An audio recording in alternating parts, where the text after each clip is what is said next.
And you're saying that we didn't really start using them as we know them in little bags of 24 runes with the carvings as divination until last century? That I can prove. I feel intuitively that it was done, and I do know that things existed that could well have been. Why can't we have a stretch of imagination that people divined by ripping the guts out of a pig? They could have divined by staring at the stars with astrology and moonology. They divined by seeing how starlings moved. Why would you not have something in your pocket that you knew exactly how it worked and how you could draw it and make it work on a moment's notice?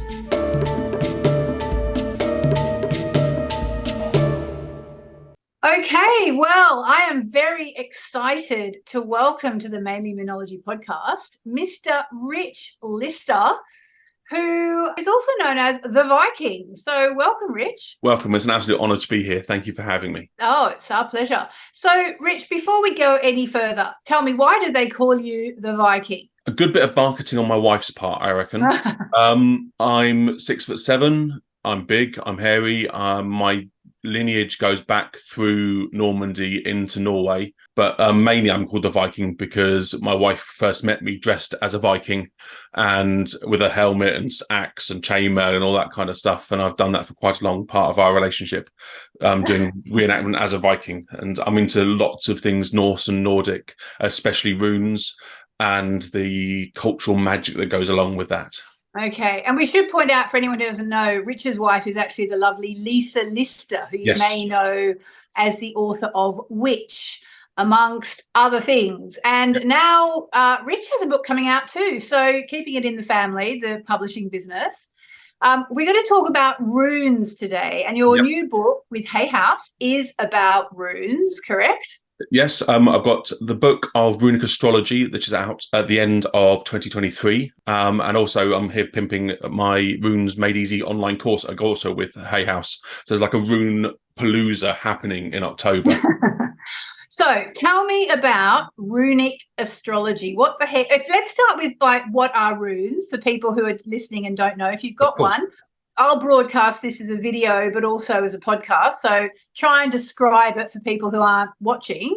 So runes are, in their very basic nature, a alphabet, a Futhark, because the runes start with the letter F opposed to A.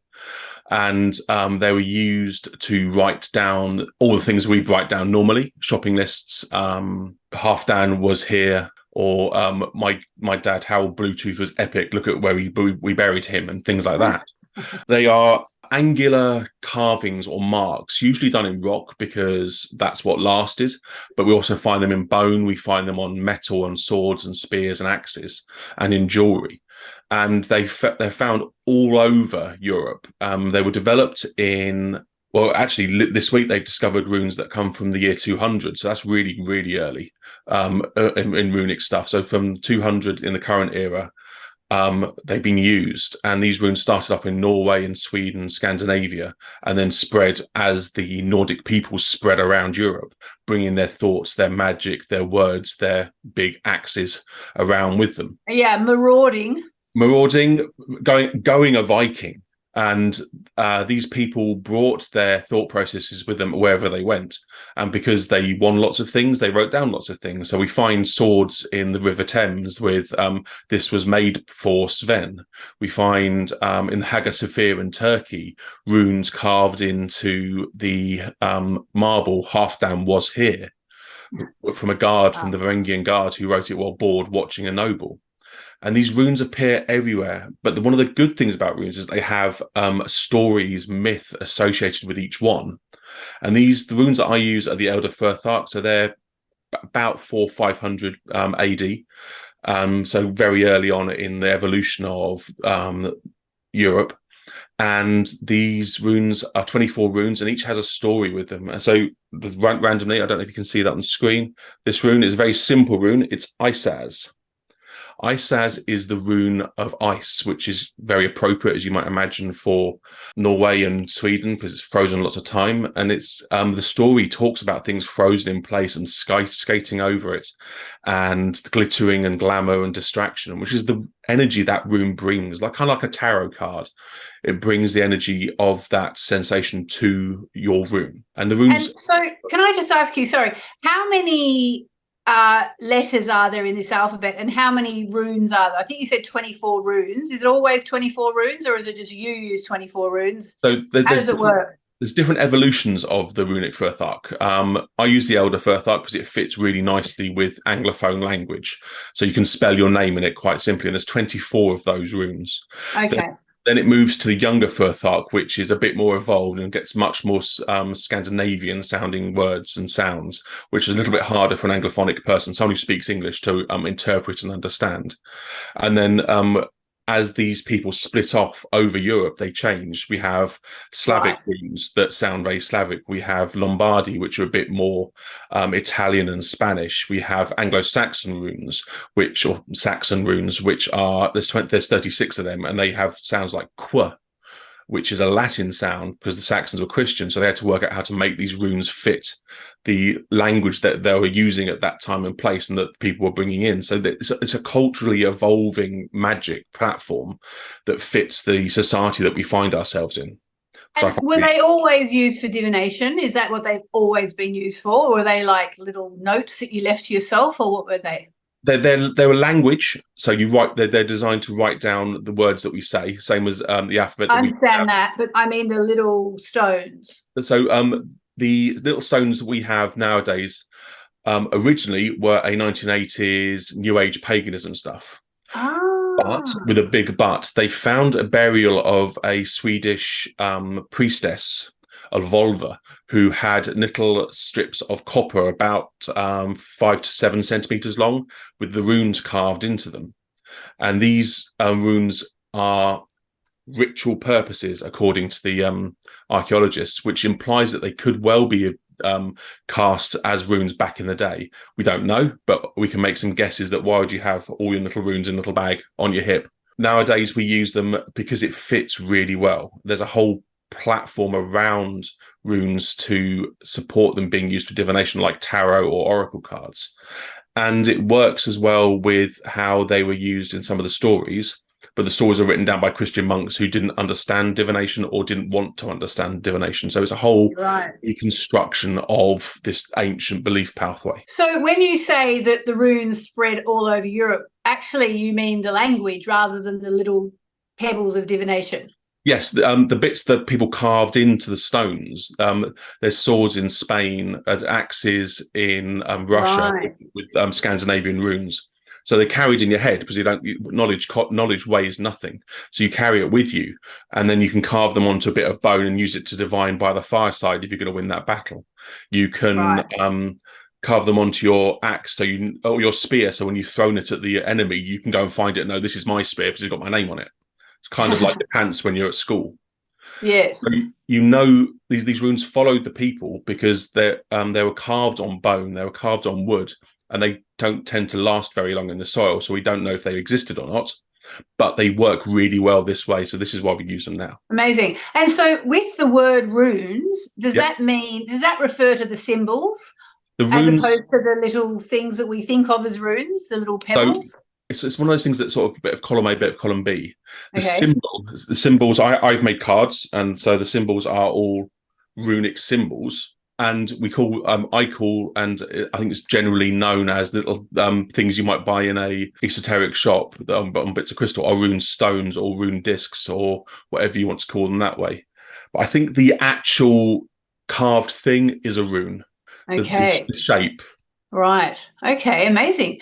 And you're saying that we didn't really start using them as we know them in little bags of 24 runes with the carvings as divination until last century? That I can prove. I feel intuitively that it was done, and I can't prove it, so I'm not going to argue it, but I do know that things existed that could well have been. Why can't we have a stretch of imagination that people divined by ripping the guts out of a pig? They divined by staring at the stars with astrology and moonology. They divined by seeing how starlings moved. Why would you not have something in your pocket that you knew exactly how it worked and how you could draw it and make it work on a moment's notice? Yes, that makes complete sense. And so, okay, amazing. So what about runic astrology? What is this? When did that start? Did you discover this? Tell us about runic astrology. I would love to say I developed runic astrology, but it's been mooted around in various forms for a long time. What I've done is brought my knowledge of the universe, my knowledge of mysticism and esoteric nature of the world into how runic astrology is applied. I've simplified it, I've made it fit, I've made the stories work. And what I love about runic astrology is that it's not to do away with classical astrology, it's to work with and on top of. I'm a big fan of having data points. With classical astrology, you normally have 12 data points. You have 12 signs. Yeah, 12. You have 12 signs. There's 24 runic signs that sit on top of the astrological signs. So, for instance, now we are in Libra. We are also in Wunyo, which is the rune of bliss and contentment. Right now, sorry, I lied. We're in Gibo, rune of reputation and building your worth among your community. Okay. So if you look at how these aspects work together, we can then see how we can build our interpretation of the world. And the same way you'd look at someone whose birthday is in October. My birthday is October 18th, so I'm a Libra, but my rune sign is Wunyo, which is the rune of bliss and contentment. And this energy works for me because I like doing the work so I can sit down and chill out and eat chocolate. And that's the kind of the runic energy that is Wunyo. My wife is a Scorpio. So how is it that you have the two different, how do you divide Libra into two halves to get the different runes? Because you got the 24 runes on the 12 signs. Yeah, so if we're going to get technical with the numbers, each astrology symbol, a sign, has 30 degrees.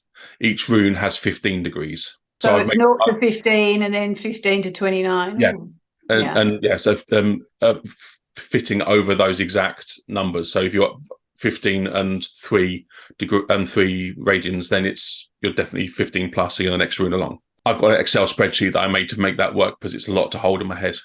What I like with this is it adds a flavour of the Nordic myth and stories that go with this. Because also the planets that we can see in the sky are ones that the people of the ancient North would have seen. The far south, the Mediterranean, the Mesopotamians, and the people in the desert would have also seen the same planets. Stories came north from the deep hot south, with Zeus and Jupiter, Mercury and Venus, and the same energies are experienced in the far north, where we have Mercury. I've assigned Odin, who's the god of speech and magic. We have Venus, who is Freya, the goddess of slaughter and passion and feminine magic. We have Thor, Jupiter, who's big and strong. Think Chris Hemsworth. And he's a defender because Jupiter stops all the asteroids hitting the planet because it sucks them all in. We have Saturn, who is all about structures, but we have Loki, who loves structure until it doesn't work and then will set fire to it and wander off. Very Saturnian, actually. So when you say you've assigned them, you're saying runic astrology existed, therefore in what form if you've assigned the runes to the planets? So it was in a much more complicated form and in a way that I don't think fits with the work I've been doing over the last couple of decades around runes and with the gods and goddesses of the North. It was done by a guy whose name I've forgotten. Nigel Pinnock did the original book. And he did this work in the mid-80s and he came up with a concept. I've looked at that and gone, no, that doesn't work. Let me rebuild it in the way that works best and is not confusing. His runes sat on 5.5 degrees around the orbits and things like that. So he made it a very complicated sort out to try and do yourself and try and teach. What I've done is created a system that works really well and works from solstice to solstice, opposed to just off and just before, and with the modern way of looking at the world, opposed to a very pre-Gregorian calendar way of looking at the world that Nigel's done. And it works. Right. And so are you using it for natal astrology or for transiting astrology, or what are you using? Both. It works well for both because it's not replacing anything, it's building on things. So if you can find, for instance, Saturn, Loki conjunct with Odin is Saturn conjunct Mercury, then you're looking at the energies that those come from the traditional astrology, but also Saturn is Loki, so he's all about change and confrontation, and if it doesn't work, let's change it up. And Mercury wants to talk things through and make sure everything works and smooth the waters because he's the king of gods, so he doesn't really like people kicking off. But when those two work together, the structures that work will come down, but they'll come down in a way that works really well and with a magical feel, because Odin's also the god of magic. So it's all building these different stories and myths in with how you view the world of the Nordic astrology. Right, amazing. So you're doing an online course, a book, and a deck of cards? The deck of cards is mine. It's not a Hay House. I did that myself. The online course is Runes Made Easy, which is my first book with Hay House, and it's a how to work with the runes, how to divine with the runes, how to make your own, how to feel into it. That's done on the Hay House U system, and there's another one it's on that I can't remember the name of, that is coming at the end of this month. I think that it'll be on it's a subscription basis, and you can go there to learn all the cool fun things that you can learn from Hay House so my course is there. Other courses from all I don't know if yours is yet. It will be soon. I think one of them's definitely going to be there. I think the other one, I think actually they're going to both be there, but one's a certification, so it's a bit treated. That's a different kettle of fish. So with all these runes and gods, I have to ask, and I'm sure you've had this question from your beloved wife at one point as well, are there goddesses in the runes as well, or are they all gods? Completely. One of the good things I enjoy about the ancient Nordic society, myth, and story is that women had more power than men in the world. It was just different. Guys owned what they could carry, their weapons, and tools of trade. So if you were a farmer, you owned your hoe and your ox to pull the hoe. If you're a blacksmith, you owned your hammers and anvil. If you're a warrior, you owned your chainmail and sword and your bling. The women owned everything else. They owned the land, they owned the house, they owned the slaves, they owned all the resources that went in the house. If the warrior earned money, he had to give it to her, and she could divorce him for not giving enough orgasms, for not being well groomed enough, for smelling bad, where he couldn't divorce her unless she agreed. So there's a very big power dynamic. Wow. And the Norse pantheon, while written down by Christian monks, still is full with these ancient stories of feminine power. So we have Venus as Freya. We have Uranus as the goddess who... Oh, yeah, you did mention together. Freya, yeah. We have Mengloth, who is the great healer of the Jotun, the giants, and she lives in a cave in Jotunheim, who is the wandering healer, Chiron. Lots of these goddesses who are there, maybe not spoken about quite as clearly as they could have been, because the stories died in the 12th century when the Teutonic Crusades happened, but now we're starting to rebuild them and reinterpret them. There's goddesses like Skadi, whose dad was killed in a battle, and she went to Asgard and challenged all the gods to a fight and beat them all, so she could be recognized as a goddess. And is she a particular sign? She's not a sign yet. She's one of the asteroids. I'm not very good at the asteroids. I'm working on it. Okay. And so these goddesses and gods are there. They're present, and they're vibrating with great power, and they're just waiting to come through in various ways. And what's the best thing about is how I've interpreted Runic astrology is that there's so much room for you to interpret it how it works for you. If you think a planet works better as Skadi or Ran or any of the 9 undines of the tides of the north, each one has a goddess associated to, and then replace that, move it around, make it work for you and how you view the universe. Because this is stuff that's not set in stone by anyone. I was going to say it's not set in stone, so to speak, even though runes are set in stone. Yes, and that's one of the fun things about this, because it's an evolving practice. And how I want people to experience the world is, I've done this way. It works really well for me. And because it works well for me, start there. Yeah. I've explained it for you. And then build your stuff around it. Replace what doesn't work. It's like Lego or fuzzy felt. Make it all work for you in the way you want it to work. Because that's how I think divination would benefit from working without the indoctrination of 7,000 years of patriarchal thought process applied to it. Take it from your space of power and apply it how you want to do it. And one thing that I keep sort of thinking is as well, could you kind of use these like sort of like a mandala? You know, the moon is in Aries, therefore I'm going to hold the Aries #1 stone in my hand and meditate, and like use it like that, use them as meditation tools, I guess. Completely. I see the runes as magnetic. In and as of itself, it is just a shape on a bit of card, right? On a bit of stone or on a bit of crystal. But what it does is works like a magnet to draw that energy in. So, for instance, Kenaz is that C-shaped rune. If I was to meditate on that, that is the energy of going into the dark and exploring the light in the darkness, light work energy, even if you want to use that term. And Kenaz is also Virgo. It's late Virgo. So it's looking at that kind of energy. So if it's solstice, Saturday. Yeah. So if you're meditating on that energy, then that's the kind of vibe you're bringing through. In the Northern Hemisphere, we're looking at that transition from summer to autumn. Even the Southern Hemisphere, it's the other way around, isn't it? Spring to... No. Over there, they're going from winter into spring. Yes, definitely. Because if the moon for your moon meditation is in Aries, and where's Aries on my list? So if first it's just gone into Aries, so it's Ewaz, which is the rune of horse, which is kind of an M shape.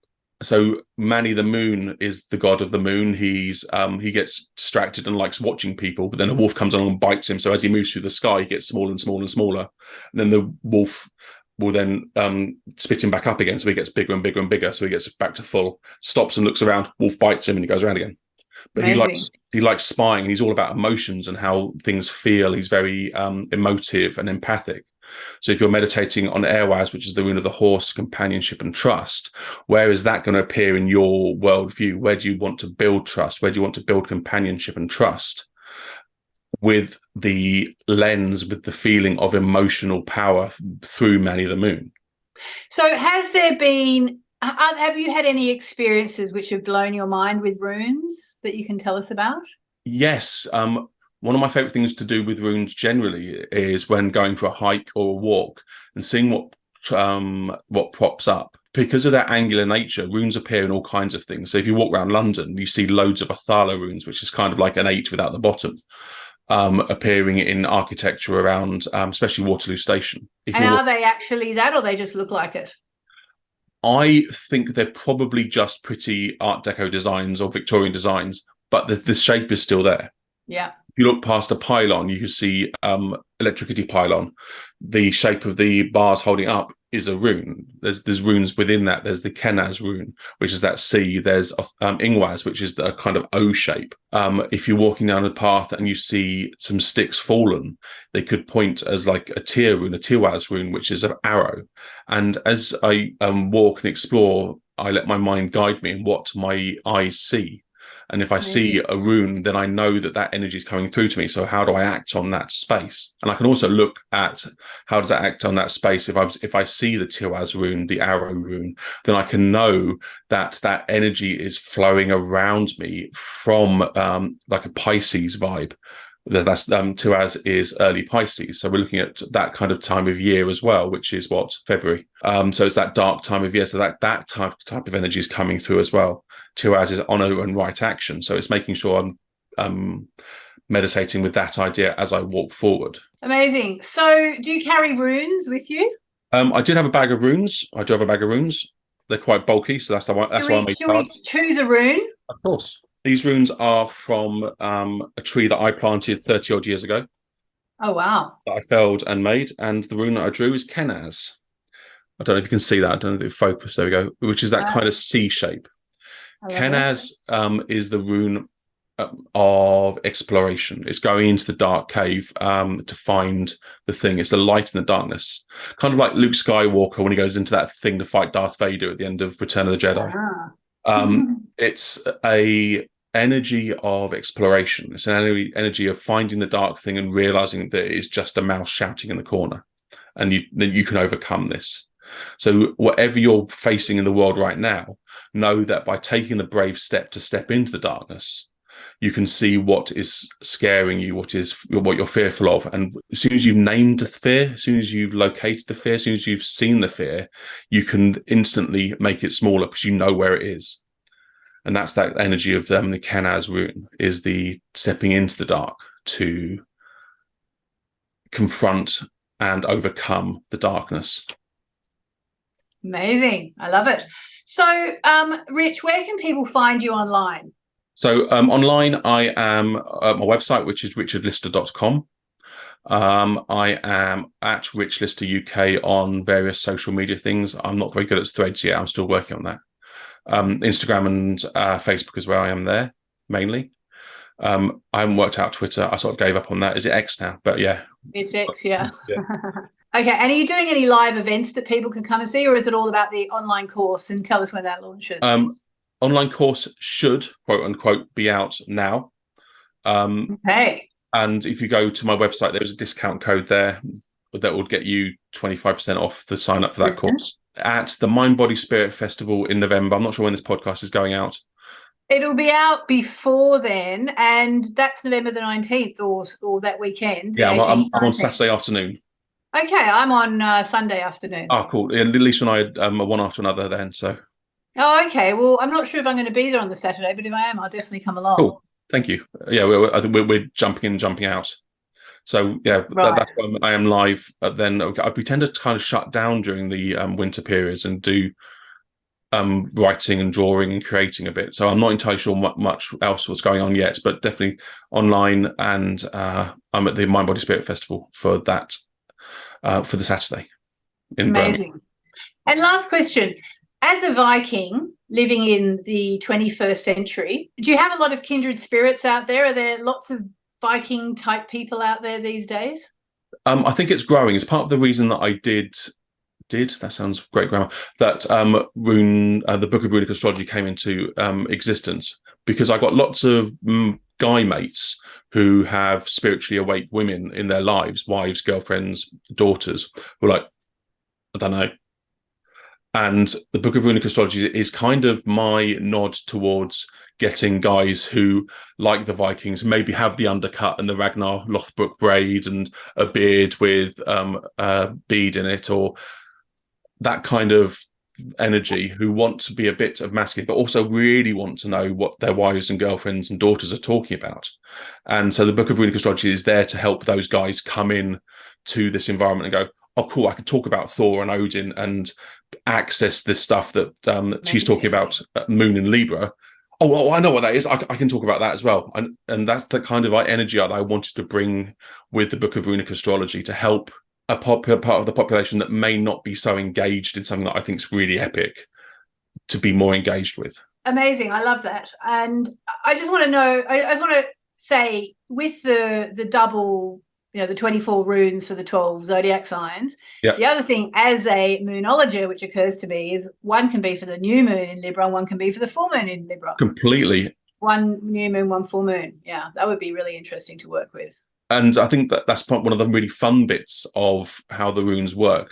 Well, there's no inverted runes, but you can see if the moon's influence on an energy. So a dark moon is a different energy than a full moon. A dark moon is filling up the runic energy, whereas the dark moon could well be dissipating. So we're looking at, okay, I don't need to be sitting on the sofa eating chocolate today. I probably be doing the antithesis of that and going out and chopping wood and carrying water. Yeah, and seeing how that will work for you. And that still marries up, if I did my maths right, the same. So if you have a full moon in Libra one year, it'll be the dark moon the same time next year, doesn't it? It's like a 6 months difference or something, isn't it? Well, yeah, it will be the new, I mean, the dark moon is just before the new moon. So I would probably tend to do, like, if I were to be looking at your runes and thinking, gosh, how would this work? I would look at, say, if every sign has 2 runes, which one feels new and which one feels like a culmination? Oh, I see what you mean. Yes, completely. So the one that feels more like a beginning would be the new moon, and the one that feels more like a release would be the full moon. I hadn't thought about that, but my brain doesn't work that way. That's really cool. I love that idea, because I've done it all on degrees and numbers and maths, so it can be quantified and looked at and played with. But the emotive feeling of knowing that, where are we now? We're in Libra. So Gibo, for instance, the full moon, the rising energy of the gift giving, the respect giving, the interaction with people, and then the Wunyo, which is later on in the cycle, being I'm just going to sit under a blanket and watch Netflix, thanks. There's a different energy there that way. So runic moonology as well. Yes, I won't pitch that. You can have that one. Well, we can do it together. Yeah, all sounds right, good. Well, thank you so much, Rich. Thank you. I may or may not see you up in Birmingham, depending on when we get there. Cool. Thank you so much for your time, Edwin.